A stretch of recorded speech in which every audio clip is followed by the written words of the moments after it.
Un par un, les membres de l'équipe s'approchèrent pour échanger quelques mots avec Aubrey. Il y avait des poignées de main fermes, des accolades brèves mais significatives, et des regards qui transmettaient plus que des mots pourraient jamais le faire. « Bonne chance, Aubrey !» disait-on souvent, accompagné d'un hochement de tête respectueux. Aubrey répondit à chaque geste avec gratitude et reconnaissance. « Merci à tous !» répondit-il à plusieurs reprises. « C'est votre travail acharné et votre dévouement qui ont rendu ce moment possible. » Avec un dernier regard en arrière, Aubrey se dirigea vers le passage. Il se tenait là un instant, à la frontière entre son monde connu et l'inconnu absolu, inspirant profondément. Encore quelques pas en avant pour franchir le point de non-retour. La pièce tomba dans un silence respectueux, tous les yeux fixés sur le point où Aubrey allait disparaître. Malgré l'incertitude de ce qui l'attendait, une chose était certaine. Aubrey avait laissé une marque indélébile sur son équipe et avait entrepris un voyage qui pourrait changer à jamais la compréhension humaine de l'univers.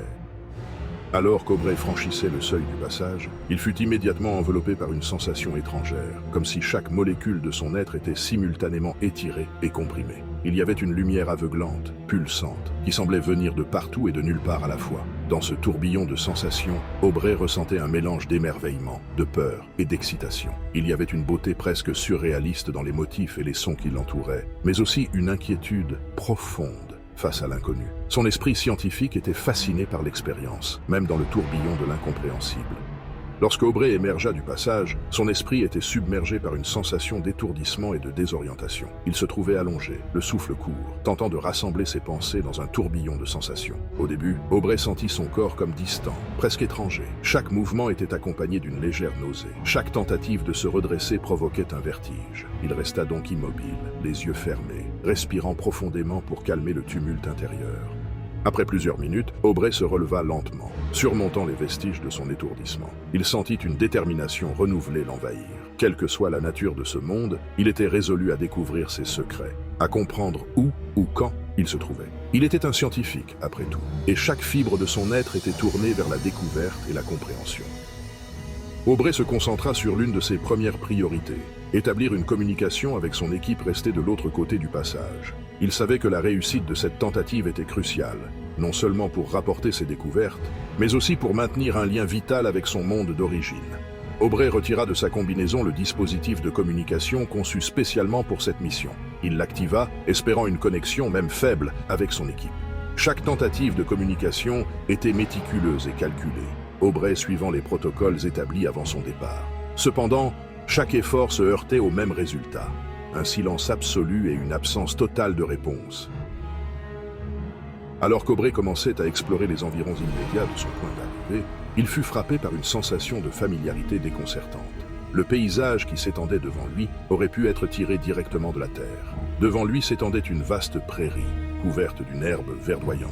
La vue était apaisante, presque pittoresque, avec des fleurs sauvages parsemées ici et là. À l'horizon, une forêt dense se dressait, ses arbres hauts et robustes formant une barrière naturelle. Les arbres étaient d'espèces qui lui semblaient même familières, chênes, érables et peut-être des pins. Le ciel au-dessus de lui était d'un bleu limpide, avec des nuages blancs flottant paresseusement. Le soleil brillait avec une intensité et une chaleur qui rappelaient les journées d'été sur Terre. Aubrey, poussé par son instinct de scientifique et la nécessité de comprendre son environnement, sortit son analyseur atmosphérique portable. Les résultats commencèrent à s'afficher et Aubrey fut stupéfait par ce qu'il vit. La composition de l'atmosphère était étonnamment similaire à celle de la Terre.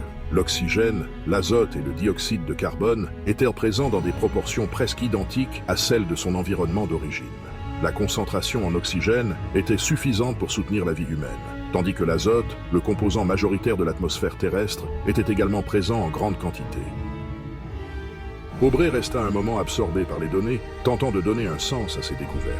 Si l'atmosphère était si semblable à celle de la Terre, cela signifiait-il qu'il était toujours sur sa planète natale, mais à une époque différente? Ou était-ce un monde parallèle qui partageait des caractéristiques avec la Terre? Toutes les données pointaient vers une conclusion qui, bien qu'extraordinaire, semblait la seule explication logique. Aubrey en arriva à la conclusion bouleversante qu'il n'avait pas voyagé dans l'espace, mais dans le temps. Il se trouvait probablement toujours sur Terre, mais à une époque différente, peut-être même à une époque antérieure à la civilisation telle qu'il la connaissait. Avec cette prise de conscience, venait un sentiment aigu d'isolement. Aubrey était seul, séparé non seulement par la distance, mais aussi par le temps de tout ce qu'il connaissait et aimait. Il se sentait comme un fantôme, un observateur silencieux d'une époque révolue.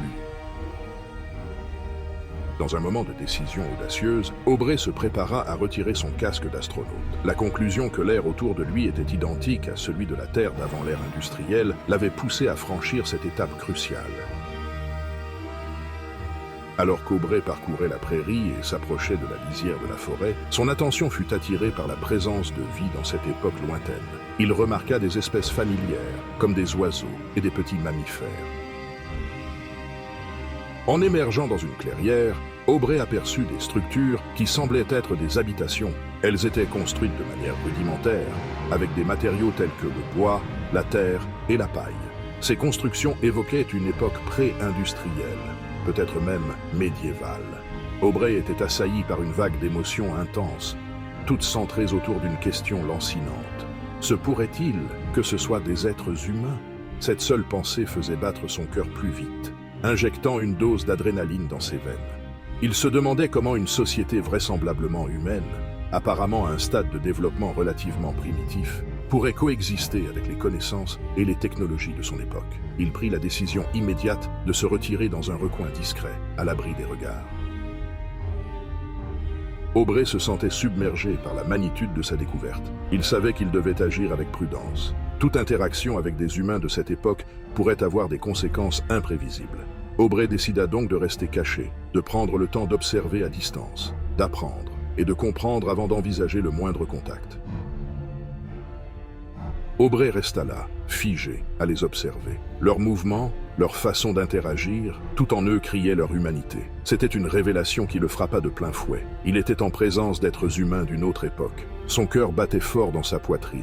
Non pas de peur, mais d'émerveillement et d'un sentiment d'étrangeté surréaliste. Assis seul dans sa cachette surplombant le village, il réfléchissait à la théorie du chaos et à l'effet papillon. Il envisageait l'impact de sa technologie et de ses connaissances, qui, si elles étaient découvertes, pourraient altérer de manière irréversible le développement technologique et culturel de cette époque. Après des semaines de solitude et de profonde réflexion, Aubrey se rendit compte que son besoin d'interaction sociale était trop puissant pour être ignoré. L'isolement était devenu insoutenable, et il sentait qu'un contact, même minime, avec les habitants de cette époque, était essentiel pour sa santé mentale et émotionnelle. À la tombée de la nuit, il s'approcha discrètement d'un lieu où des vêtements étaient laissés à sécher. Se mouvant avec prudence, il choisit des vêtements qui semblaient correspondre à sa taille. Tôt le matin, alors que les premières lueurs de l'aube perçaient, Aubrey se dirigea vers le village. Il avança avec prudence, son cœur battant à l'idée de cette première rencontre. Aubrey se glissa parmi eux, faisant de son mieux pour se fondre dans la foule, imitant leurs gestes et leurs démarches. L'occasion d'un premier contact se présenta lorsqu'un villageois, un homme d'âge moyen, s'approcha de lui avec curiosité. L'homme le salua dans une langue ancienne qu'Aubrey reconnaissait vaguement. Avec prudence, Aubrey lui répondit par un hochement de tête et un sourire. Il indiqua qu'il était un voyageur et mimait des actions comme manger et boire pour indiquer ses besoins basiques. Après ce premier contact physique et verbal avec les habitants du village, il fut submergé par un bonheur immense et incommensurable. Parler et être entendu, toucher et être touché, c'était comme franchir un pont invisible entre deux mondes. Au fur et à mesure de son interaction avec les villageois, Aubrey commença à saisir des mots et des phrases familières. Bien que la langue fût clairement une forme ancienne du français, son expérience avec le français moderne lui permit de comprendre les grandes lignes de ce qui était dit. Lorsqu'on lui demanda d'où il venait, Aubrey répondit qu'il était un voyageur d'une terre lointaine. Une réponse vague mais plausible qui suscita de l'intérêt sans éveiller trop de suspicion. Au cours de ses interactions avec les villageois, Aubrey avait cherché à en savoir plus sur l'endroit et l'époque dans lesquels il se trouvait. Il avait posé des questions subtiles sur leurs rois, leurs coutumes et les événements récents, se présentant comme un voyageur peu informé de la région. Les réponses qu'il avait reçues peignirent peu à peu un tableau de l'époque. Les références à des figures historiques, des événements et des pratiques de l'époque lui permirent de déduire qu'il était au Xe siècle. Cette réalisation le frappa d'étonnement et d'excitation. Il avait voyagé dans le temps de plus d'un millénaire.